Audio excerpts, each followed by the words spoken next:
Fala galera do YouTube, beleza? Estamos de volta para mais um vídeo aqui no canal e hoje para falar sobre o episódio 3 de Gavião Arqueiro, que já está disponível no Disney Plus e trouxe muitas coisas interessantes pra gente comentar.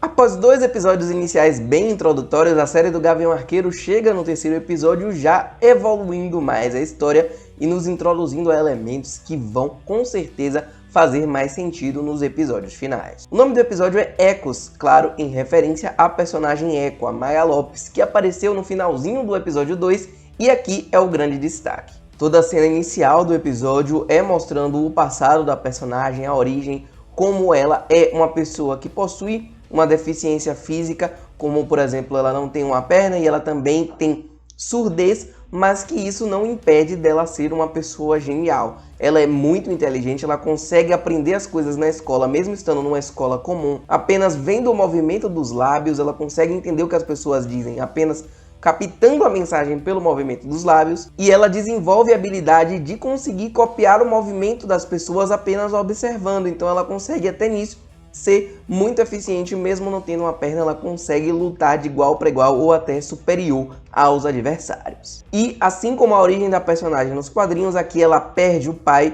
supostamente morto pelo Ronin, e acaba culpando ele por isso, e nesse sentido a gente entende o porquê que a gangue do agasalho ficou tão interessada quando apareceu a Kate vestida de Ronin, já que eles imaginam que a Kate é o próprio Ronin que matou o pai da Maya, e como ela está liderando essa gangue, ela quer ir atrás do assassino do seu pai. E aqui 2 pontos muito importantes, já que na infância da Maya Lopes a gente vê uma pessoa misteriosa falando com ela, né, dando um carinho nela, e essa pessoa muito provavelmente é Wilson Fisk, o rei do crime, que não apareceu, não teve a voz, nem o rosto mostrado no episódio, mas a gente teve essa cena com a mão dele fazendo carinho na Maya, então já deixa aí, se todo mundo já imaginava que o Rei do Crime poderia aparecer em Gavião Arqueiro, agora essa teoria se amplifica ainda mais. Mais pra frente no episódio a gente tem outros 2 momentos que fazem referência ao Rei do Crime. Em um deles, o Kazi, que é um carinha que integra a gangue do agasalho, que fala diretamente com a Maya, pergunta o que o tio acharia disso, já que o tio é a pessoa que está acima do comando da Maya Lopes, e o tio muito provavelmente é o Wilson Fisk. Depois um diálogo da Kate Bishop com o Clint Barton. A Kate fala sobre a gangue do agasalho e o Clint fala que existe uma pessoa mais poderosa que lida com coisas da pesada e que está acima da Maya. Então todos esses momentos mostram que a gente tem realmente um vilão acima da Maya Lopes. A Eco não é a vilã principal da série e esse personagem muito provavelmente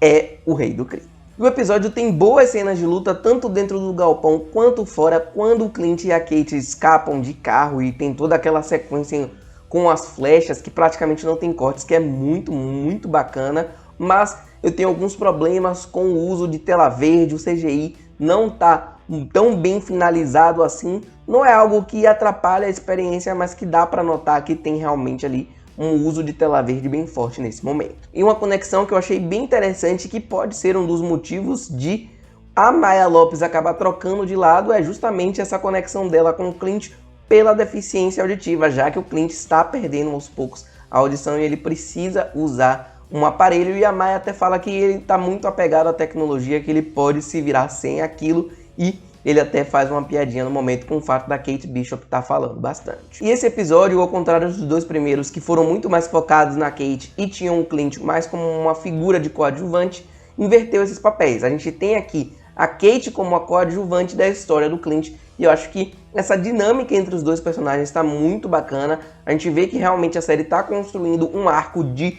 troca de papéis, de passagem de manto. O Clint está aos poucos, mesmo da forma dele, passando os conhecimentos para Kate, mostrando nesse episódio as diversas flechas que ele tem, inclusive a flecha Pym foi muito legal, que é uma referência direta ao Hank Pym, ao Homem-Formiga, e aquele poder que ele tem de usar as partículas Pym ou para diminuir ou para aumentar objetos. Nesse caso aqui ele aumenta uma flecha e é sensacional esse momento, mas que também ele explica para Kate que a vida de super-herói não é essas mil maravilhas e que tem as consequências negativas disso, enquanto do outro lado a Kate mostra pro Clint que também é possível extrair coisas positivas de ser um super-herói e quer tirar o Clint do anonimato, digamos assim, quer colocar ele como uma figura de destaque, inclusive desenhando até um uniforme para ele que é bem semelhante ao que a gente vê nos quadrinhos e nas animações. Essa troca de experiências e de virtudes entre o Clint Barton e a Kate Bishop, para mim, é o mais legal dessa série do Gavião Arqueiro, porque mostra que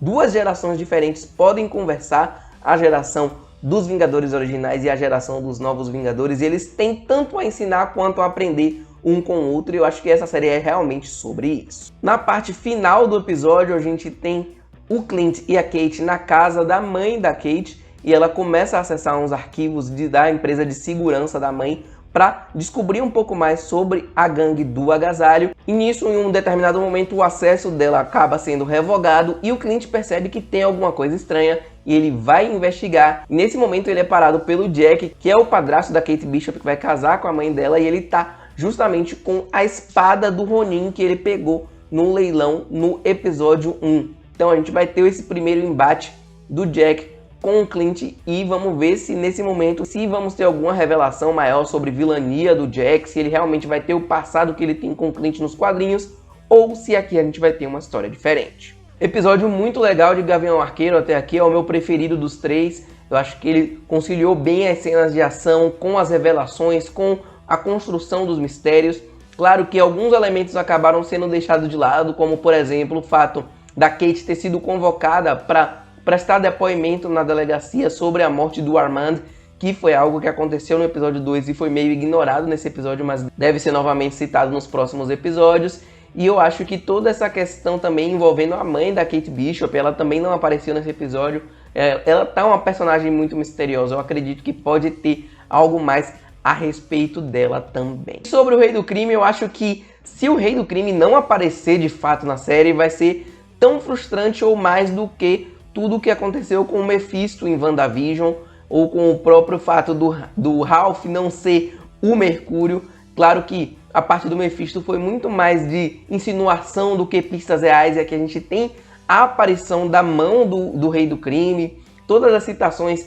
a ter um personagem acima da Echo, então eu acho que muito dificilmente a gente não vai ver o Wilson Fisk nos próximos episódios. Resta saber se realmente ele vai ser interpretado pelo Vincent D'Onofrio, que fez o personagem nas séries da Netflix, ou se vamos ter uma reescalação do papel. Gavião Arqueiro tá trilhando um bom caminho e apesar da série não tá chamando tanta atenção assim do público nas redes sociais, eu acho que ela merece sim uma atenção porque ela tá introduzindo elementos muito legais e que vão ser muito importantes para o futuro das próximas produções da Marvel. E aí, você gostou do episódio 3 de Gavião Arqueiro? Tá gostando da série de forma geral? Deixa o like no vídeo, compartilha e comenta aqui a sua opinião. Não se esquece de mandar esse vídeo para amigos e se inscreva no canal para me incentivar a continuar gravando cada vez mais. É isso aí, galera. Tamo junto e até o próximo vídeo. Valeu!